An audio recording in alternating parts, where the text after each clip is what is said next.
पहले दोस्ती फिर ले गई फ्लैट। हनी ट्रैप में ऐसे फंसा बांग्लादेशी सांसद, आरोपी महिला ने रची रूह कपा देने वाली साजिश। नमस्कार, मैं हूं सत्येंद्र मिश्रा और आप देख रहे हैं कौशलमार्टी.com के7 न्यूज। आइए देखते हैं खबरें विस्तार से। बांग्लादेश के सांसद अनवारुल अजीम अनार की हत्या के मामले में सीमा इलाके से एक कसाई जिहाद हवलदार को गिरफ्तार किया है, जिसने सांसद के शव को बोटी बोटी कर पॉलिथीन के पैकेट में भरा था। बांग्लादेश के खुलना का रहने वाला जिहाद मुंबई में रह रहा था। पता चला है कि अनार के मुंह को तकिए से दबाकर सांस रोककर हत्या की गई थी। बंगाल सीआईडी ने पिछले दिनों कोलकाता के फ्लैट में बांग्लादेश के सांसद अनवारुल अजीम अनार की हत्या के मामले में सीमा इलाके से एक कसाई जिहाद हवलदार को गिरफ्तार किया है, जिसने सांसद के शव को बोटी बोटी कर पॉलिथीन के पैकेट में भरा था। बांग्लादेश के खुलना का रहने वाला जिहाद मुंबई में रह रहा था। पता चला है कि अनार के मुंह को तकिए से दबाकर सांस रोककर हत्या की गई। आपको बता दें कि इस हत्या के मामले में एक महिला सृष्टि रहमान का भी नाम सामने आया है, जिसने सांसद को हनी ट्रैप करने के लिए लाया था। सृष्टि ने बांग्लादेश के सांसद के साथ दोस्ती की और उन्हें कोलकाता के न्यू टाउन स्थित उस फ्लैट में लेकर आई जहां उनका कत्ल किया गया। কি দেখলে কত দুদিন ধরে এখানে? দুদিন ধরে তো আসা যাওয়া করছে, দেখি পুলিশি গাড়ি আসছে, দেখছি সকালবেলা আপনারাও দেখেছেন পুলিশি গাড়ি সকালবেলা ঢুকলো ভেতরে। এখন কি আছে না আছে সেটা ওনারাই জানে। কি শুনেছেন কি?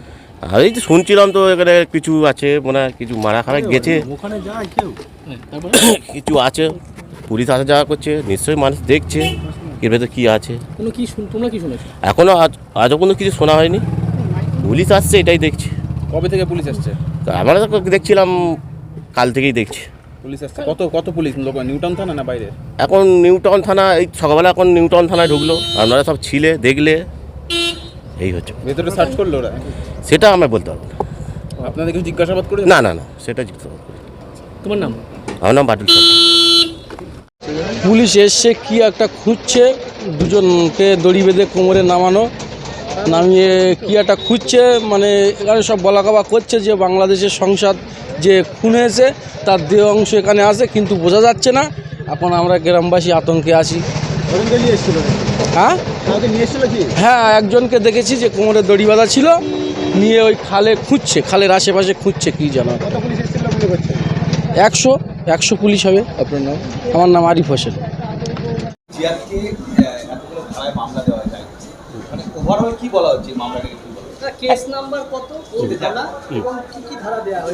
দেখুন, যে হত্যাকাণ্ড হয়েছে, যেটা পার্লামেন্টের যে মেম্বার বাংলাদেশের, ওনার যে হত্যাকাণ্ডে নিউটাউন পিএস কেস নাম্বার 135/2024, তারিখ হচ্ছে 22/5/2024, এবং ভারতীয় দণ্ডবিধি 364, 302, 201 এবং 120B ধারায় এদের বিরুদ্ধে অভিযোগ আনা হয়েছে। এর পার্টিকুলার এই সিলেক্টেড জিয়াদ হাওলাদারের বিরুদ্ধে অভিযোগ আনা হয়েছে। 120Bতে এবারে সেকশন ওয়াইজ যদি বলতে হয়, 364 যেটা বলা হচ্ছে যে কিডন্যাপ অ্যাবডাকশন, কাউকে যদি অপহরণ করা হয় তাহলে সেক্ষেত্রে এই সেকশনটা আসে। ভারতীয় দণ্ডবিধি 364 দ্বারা আছে। 302 দ্বারা পরিষ্কার করে বলা হচ্ছে যে অপরাধজনক নরহত্যা, কোনো মানুষকে হত্যা করে নৃশংসভাবে হত্যা করা হয় তাহলে সেক্ষেত্রে 302 আসে।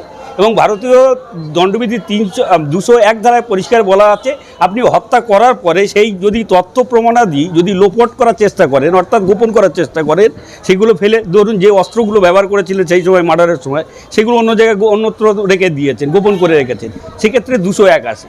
আর 120B হচ্ছে অপরাধমূলক ষড়যন্ত্র, অর্থাৎ একের অধিক লোক থাকলে এই কেস কানেকশানে সেক্ষেত্রে 120B আছে।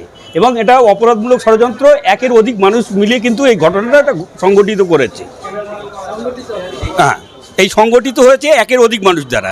সুতরাং আজকে ফার্স্ট প্রোডাকশন হচ্ছে, যেহেতু সিআইডি মানে নিজেই অফিসার এখানে প্রোডাকশন করেছে অ্যালং উইথ পিসি প্লেয়ার, অর্থাৎ পুলিশ হেফাজতে যাবে।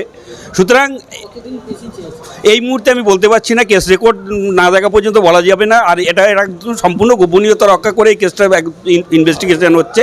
আর এটা যেহেতু একটা মানে আমাদের ভারতীয় সেন্টিমেন্ট জড়িয়ে আছে এই কেসের সঙ্গে, সুতরাং এই মুহূর্তে এই গোপন তথ্য একমাত্র তদন্তকারী অফিসার ছাড়া কেউই বলতে পারে না। সবই জামিন অযোগ্য ধারা, সবই আমি 364 হচ্ছে জামিন অযোগ্য, 364, 302, 201 এবং 120 যে কটা ধারা আছে ভারতীয় দণ্ডবিধি সবকটাই জামিন অযোগ্য ধারা। এবং শুধু নট অনলি দ্যাট, যে ঘটনা ঘটেছে 320 যেটা আছে এটা এই হিনিয়াস অফেন্স বলা হয়, যেটা নৃশংস হত্যা।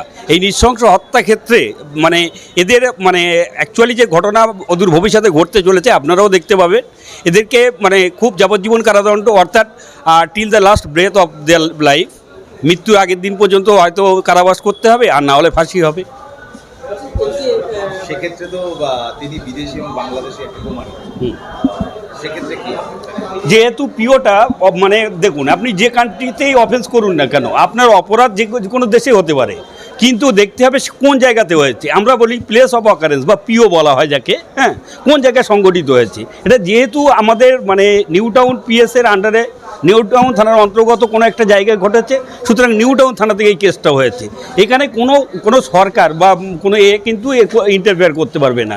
আমাদের তদন্তকারী সংস্থা আছে এবং তদন্তকারী সংস্থা তাদের যোগ্যতার সঙ্গে তদন্ত করে সেই সুদূর বোম্বে থেকে আসা এই ছেলেটাকে মানে যে আজকে জিয়াদ হাওলাদার যাকে আর কি প্রোডাকশন করা হয়েছে, এই মানে নিয়ে আসা হয়েছে অ্যারেস্ট করে, এ কিন্তু সুদূর বোম্বে থেকে এসেছিলো।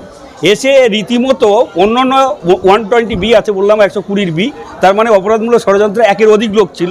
সুতরাং কারা ছিল সেইটাই হচ্ছে প্রশ্নচিহ্ন এই মুহূর্তে। আর পিসি যখন পিরিয়ডে ওনার কাছ থেকে যত ডেভেলপমেন্ট হবে, কতটা উন্নতি হচ্ছে বা কেসে কতটা অগ্রগতি হচ্ছে সেটা আগামী দিনেই দেখা যাবে। অর্থাৎ এই কেসে কে আরও ইনভলভ ছিল, কে আরও মানে এই যুক্ত ছিল, সেটা আগামী দিনে বলতে পারবো। वहीं दूसरी ओर इस हत्या के मामले में गिरफ्तार तीनों लोगों से पूछताछ करने के लिए बंगाल सीआईडी बांग्लादेश पहुंच गई है।